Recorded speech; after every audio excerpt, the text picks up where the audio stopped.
Welcome back, fellow enemies of the fire. We are here to talk about just something that I have found so exciting. Serena, what happened yesterday for Manchester United? What happened? They got knocked out, Of the embarrassingly. prestigious Caribou Cup, by the way. Yeah. Yep. By is it third division team? No, fourth. I think it's They're in League fourth. Two. Fourth.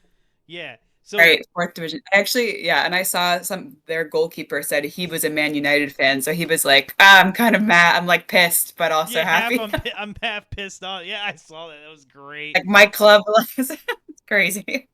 That's pretty great, dude. Like, but It you is know what? great. What a way to eat up the moment. Like that guy's gonna get local car dealership sponsorships for the rest of his life on that line alone. Right? Right? But no, so what That's were they? Grimsby, correct? Grimsby Town. God, I remember like Welcome to Wrexham. I think Wrexham lost on the road when they should have smoked them, and it was like a real disappointing like result. Well, now they're in the same boat as Manchester United. I can say that. Yeah, wow, that's amazing. Yeah, if Yeah. if the world was perfect, they'd both be in the second division, in my opinion. But I mean, oh it might happen. A lot of people are saying it'd probably be good for Manchester United to get relegated because clearly there's something really wrong that nobody's able to fix.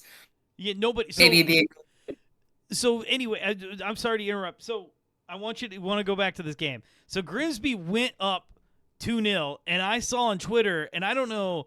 Like, I didn't alert you to that, right? You had already seen that, but I sent it to the group chat. I was like, yo. yeah, And then exactly. People were really freaking out, so then which I love. you tuned in, which I did not, unfortunately. What happened? So yeah, I tuned in right after. So Man United did pull one back in the whatever 70th minute or something like that, which is awfully late to be. I mean, obviously you're like two nil. It ended up working out for them because they did pull a second back and it was tied. And you know, were they like amazing goals? No, but got the job done. Then, yeah, I tuned in the penalties that never ended. I've never seen anything like it. There were like I don't have the number up, but 10 or more, 12 No, penalties each or yeah, something. I think it was like 13 shots total because they said the guy stopped or like let 11 penalties in, which means that there was two misses. They're like he let 11 in for us, we still didn't win. Like Yeah. Well, so. and both goalies scored like scored their penalties, which I also just love as a side note. Like I love when goalies have to kick the ball into the net with their feet. It's amazing. Um, so yeah, but I just saw you're watching and you're like, this has to end. And then it did with the same, I think the same person, Bueno, who is a new signing for them, the same person who scored their first goal to bring them kind of back into the game. I think he was the one who had his penalty blocked. Oof. Or did he miss? I don't remember if he missed or had it blocked, but rough, kind of a net neutral there for him for the game. But yeah, just I mean, embarrassing, just crazy. I mean, all the words. And I feel like the kicker really was Ruben Amorim. They're semi new. I guess I don't know how many games he's Well, managed, he got but it in half relatively of new. last season, right? Oh, sorry, I have to dig into my. Yeah, I don't know if it was half or like a third or like a little bit less. Maybe it was around half. It feels like less because it just was so just nondescript. But people really had hope, I feel like, for the new season and with him, and he seems like a really nice guy. There were all these pictures and videos of like the rain's coming down and he's trying to desperately move magnets Oh, around on his little board. the memes are Which amazing. Somebody gave him turntables, and somebody had him like picking out exactly. some hair. Like, oh my god, it was Yeah. amazing. I did feel I felt bad for him though, particularly because he seems like a nice guy. It just seems like not the right job, and it never was the right job for him. That team clearly, and I think he said this in an interview afterwards. He kept saying the team were showing how they felt by the way they were playing. He kept repeating something like that, which I think people were saying, they thought to mean the team wants him out. Like the Yeah, team they is gave up done on with him.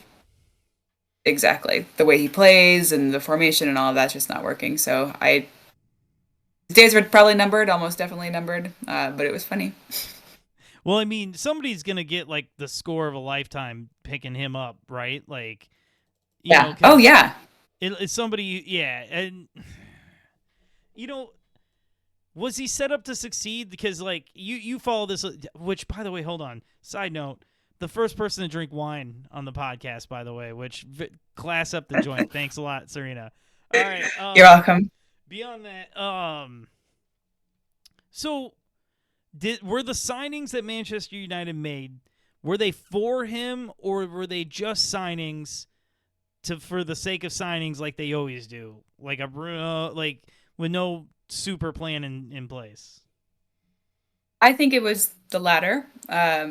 I mean, and I think as evidenced by the way they played, specifically Sheshko, Benjamin Sheshko, who came from Leipzig, I did not understand. I mean, I always thought he was a fine player at Leipzig. He wasn't like amazing. It looked like he probably had a little bit of potential, but they way overpaid for him. He's not going to do the job. Like he was not a finished product, and they needed a finished product. They need somebody who can actually go in there, score goals, like experience to bring players together and kind of build the team, even just from a kind of emotional perspective. And this guy, yeah, he's just not going to do that. He didn't even come in. He came on in some late minute. And so, yeah, I think the new signings, it wasn't anything mind blowing. And it was all just sort of like people who are supposed to be good. And I don't think they thought about how they were going to fit into the team. Well, more of the same. So they finished 15th last season. They didn't fire this guy. Like they stuck by him, and now he's just going to be out 3 games into a season, like just gone. Yeah, just I don't know who they're going to get is really the question. Like they should almost do the reverse. They should get, instead of what they've been doing, which is getting like a really promising coach who's been doing really well in his respective league, and then having it turn to shit when he starts managing Man United. They should get somebody like really shitty, and maybe it'll be vice versa. It'll like work out, amazingly for them. They haven't tried Thomas Tuchel yet. Or you know who they really need? You know who they really need? Big Sam Allardyce, or whatever his name is. Yeah. Let's do that. I mean, at this point, if I were them, I'd be like, let's try whatever. Let's try whatever we can. Throw some spaghetti against the wall and see what sticks. Honestly, you know where they really screwed up? It's like when you watch two people that you know and they're toxic for each other and they get together and you're like, I just watched 2 lives be ruined. Like, they should have never given up so early on David Moyes. I know that is the dumbest thing I've ever said, but like at that point in time in football and with that budget and with the cachet they still had, they could have got the signings to still be relevant. Moyes' form of soccer was still relevant. You know what I mean? Like, I know he's coaching now, but he's just such a caretaker kind of guy, right? No offense to Everton. Yeah.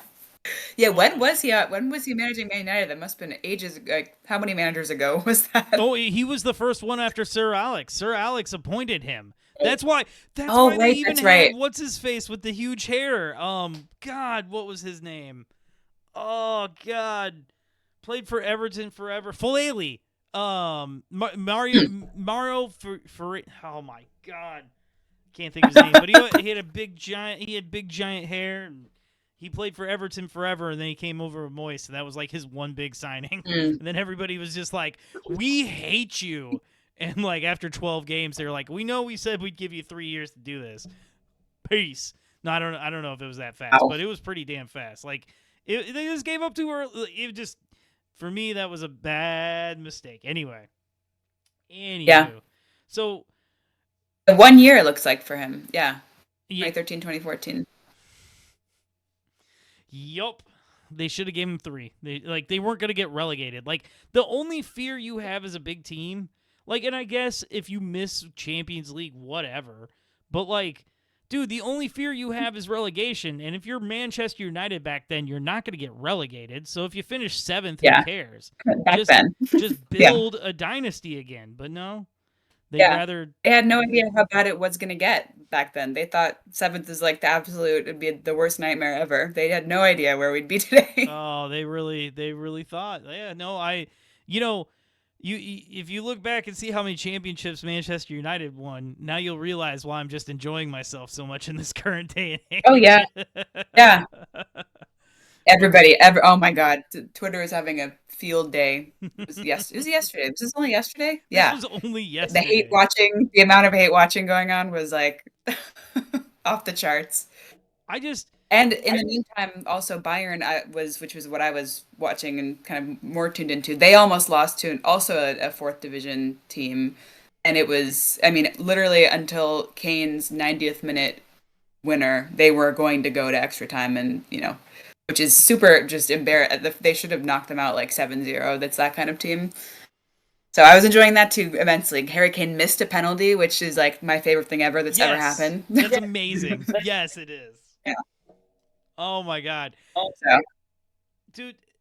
I know I'm kind of a hater on here, but like honestly, the whole thing is I just love the chaos of sport. Like exactly. I'm trying to think. The only thing that would have made Leicester City winning better is if like Barcelona had gone down that season. You know what I mean? Mm, Like yeah, yeah, I almost want to see a big team go down more than I want to see like a crazy out of nowhere champion. Although, boy, to live through that Leicester City season was something else, man.